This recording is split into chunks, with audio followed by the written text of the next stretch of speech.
Hey everybody, what's going on and welcome back. So today we're going to finally get into the next part of Star Wars. What went wrong and what makes it great? So as you can see, the title has been switched around because we are in the second half and I am dealing mostly with everything that I do not like about Star Wars, and it is all Disney. And I'm sorry, I know there's going to be some people that are going to get offended by this. And if you are one of those people, I would suggest you just go ahead and just turn it off now if you're going to go crazy and start reeing on yourself, because you are not going to want to hear anything I'm going to say in the next two parts of this series. Now, if you have an open mind and maybe you disagree with me, go ahead and take a listen. Maybe I will present a view that you could understand that's just not all bashing and, just hate ranting about Disney. Because I could go on all day about why I don't like Disney, but I'm not going to do that here. I'm just going to tell you exactly why I don't like these movies. Nothing more, nothing less. So let's go ahead and get into it. So the first one we're going to talk about, of course, is going to be The Force Awakens. Now, I actually went to the theaters and I'd seen this one, and I was actually excited to see this one at first because I thought, you know what, this is going to be a continuation of the Star Wars story, that this was going to be something different, something new, and I was very much looking forward to it, like a lot of people were.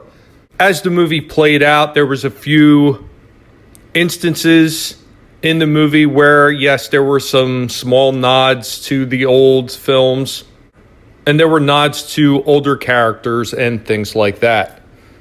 However, it just did not really help the bulk of this story. I mean, the central idea of this movie, it was very weak to me.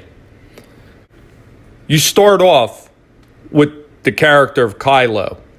And you know what? I mean, there are too many similarities, and this is coming from somebody that used to read the extended canon, universe material between the novels, the comics, everything that was represented in the games. And he very much runs a parallel course similar to Jason Solo, who later on becomes Darth Caedus. Now, also, he has some similar traits to Ben Skywalker, especially in the name Ben Solo. And I think what this is what Disney always does, is they take things, they buy out franchises, and they take all the old lore and myth and the canons, and they kind of like piecework them together, and they just create something completely different, but at the same time, it's not really that much different, since you've just taken the older stories and you stitched them together and created something that was inferior, in my opinion. Other movies have done this in the past. I mean, you look no further than the Ghost Rider movie with Nicolas Cage. That Ghost Rider in that movie was supposed to be Johnny Blaze, but it wasn't really Johnny Blaze. It was a conglomeration of both Johnny Blaze and also Danny Ketch. This is the same thing with Kylo Ren. He is a product of two separate stories in the old universe canon that was cobbled together to create this new character, so Disney could say, hey, look, we created a whole brand new character, but you really didn't. And that was one of the problems I had with it from the jump. Also, I mean, they took things from, Star Wars, the Old Republic game, like concepts of different lightsabers, and that cross-guard hilt saber. While they didn't have the crossguard hilt, if I recall correctly, I don't remember them actually having it in the game before the movie. They did, however, have certain sabers that did have the unstable appearance to them in-game. So this was just something else Disney to turn around and say, hey, well, that stuff don't matter. It's not canon, but our stuff is. And I find that kind of hypocritical, but it was just another thing of why I didn't like the movie. I just didn't like the idea that they took something that was old, they retold it in a new way to try to create this whole brand new mythos, and that kind of threw me off right from the jump. And while some people might say that there is no real correlation between Darth Caedus and Kylo, there are some similarities besides the fact that it was a son of a Solo that had turned to the dark side. There was also the fact that in the movie, Kylo kills Han. So Kylo kills his father. While in the EU, Darth Caedus kills his mother, Mara Jade. Very eerie similarity, wouldn't you say? Then you have the story of Rey also in the movie. Now, Rey reminds me a lot of Jaina Solo as the person who's going to stand up to Kylo. Now, I know in no way is Rey actually supposed to be related to Solo. At least it doesn't seem to be at this point. But it reminded me so much of that old canon of somebody who's going to stand up to the big bad, or, somebody that, in the EU was her brother. I mean, they made it feel that way. And I mean, if most people didn't see it, I mean, I don't know what to say. I mean, if I felt that way from the beginning, I really thought at some point they were just going to say that Rey was a Solo. It felt like it was going to happen. But it didn't. And I think it was just another one of those things I think Disney dropped the ball on. I mean, they just looked at the old canon and they just threw it away. And they kind of hurt the story where they could have moved the story forward. And they could have made it a lot more interesting. And I just don't know why they didn't. It is what it is. What can you do? And, of course, you get to the things where Solo, being... some people were calling him a deadbeat dad, and they were calling, but Solo has always been one of those characters where he was a fringe character. He wasn't necessarily a good guy, but he wasn't necessarily a bad guy either. So the idea that he possibly could have just abandoned everything and ran off, there's going to be a lot of people going to hate me for this, but you know what? It's the truth. It was there in his character from the beginning. What did he do at the end of New Hope? He wanted his money and he wanted to leave because he didn't want to have no part of the rebellion. He says so in the end of the first movie, people. Pay attention. Go back. Rewatch the movies. You'll see it for yourself. This was something that was in Han Solo's character. He was that type of person. Now, however, would Han just stupidly sacrifice himself for his own son? Well, you know what? Here's one of those things where I would like to say no, that Han has a little bit more sense than that. But when you look at it from the perspective of a parent, I myself am one, there's no telling what you are going to do in that situation for your own kids. Most people will be willing to sacrifice themselves for their kids, even if it means at the hands of their kids, because they don't want to see harm come to them, and they want to try to protect them the best way they can. And Solo, maybe he thought he was really reaching through to him. Maybe he thought he had reached Ben, and he was going to come back. You just don't know unless you have experienced those kind of emotions of being a parent yourself.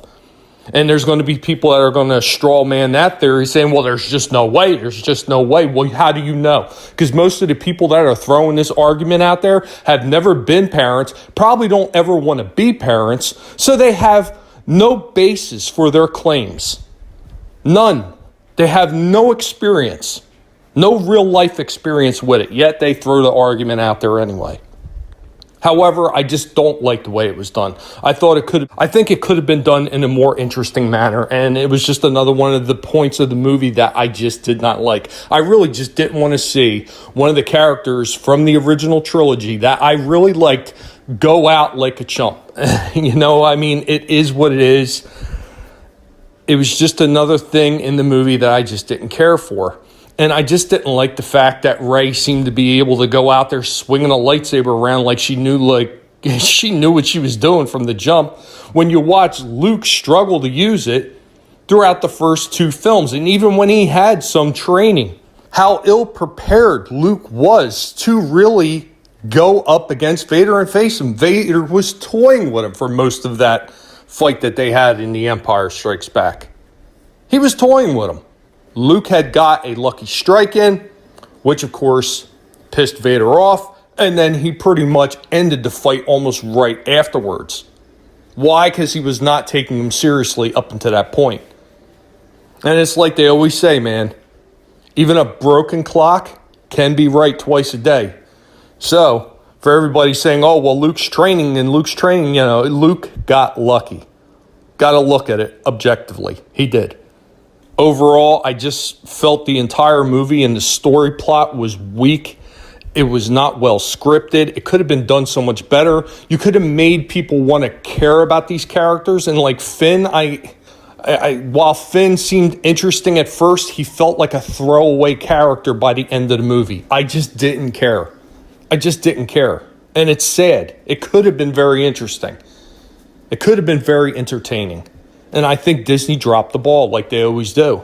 So then we're going to get into The Last Jedi.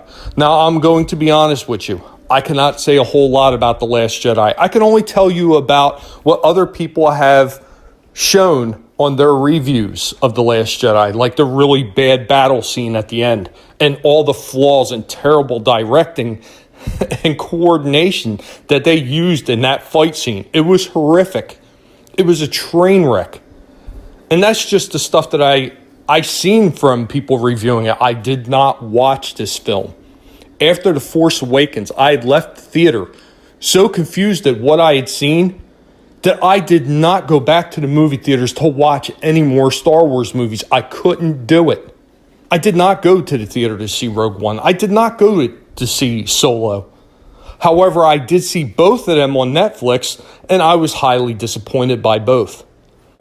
I know everybody praises Rogue One as being the best of the Disney Star Wars films, but there's so many holes in the story, and there's so many times that they destroy canon that I just don't understand how people miss these things and they think it's wonderful. I mean, I personally, I can't look past it. I'm an old school person. I like the old stories. They're there for a reason. It's why these franchises continue. They don't just continue to draw new people in, because if that was the idea, then every franchise that has ever had a sequel would pander to the generation of the time, not show stories that are a continuation of what was already established. You are trying to pull the same crowds back in. Yes, you want to draw new crowds, but you don't want to alienate the ones that were already there. And that's exactly what is happening now with most of these sequels, reboots, and remakes. They're alienating the original crowds.